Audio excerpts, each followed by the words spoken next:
Looking ahead to what to expect on the agency front, it's widely expected that Lina Khan will step down. If we look at President Trump's first term in office, he was very delayed in nominating Simmons for the FTC chair back in 2017. So I think we should expect potentially this to become known of who Trump will tap to take over the FTC sometime in Q1. It could be a later nomination announcement. But I think what's likely is that we'll see one of the two Republican commissioners that currently sit on the FTC, Melissa Holyoke and Andrew Ferguson. They're two of the top contenders of who's likely to be nominated to run the agency. In terms of what that means for the data privacy industry, enforcement action, I think it's fair to say that whatever Republican nominee that will take over the FTC will largely take a deregulatory focus. I do think what is likely to continue is the scrutiny on big tech and their practices on data privacy, children's online safety. I won't say that it's going to be a quiet 2 to 4 years in terms of how the FTC is looking to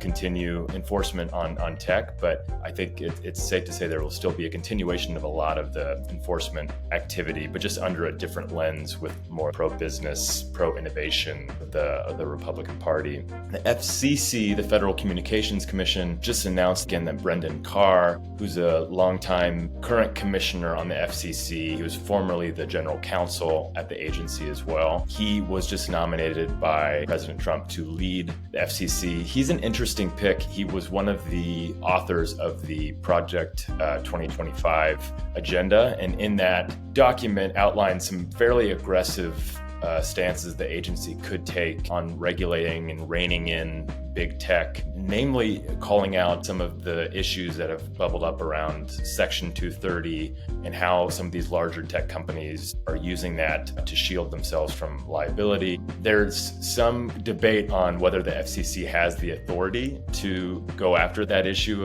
of the Section 230 law. So I think it'll be interesting to see that play out. But fair to say, I think we should expect and keep a close eye on the FCC, social media, children's online safety, and also data privacy.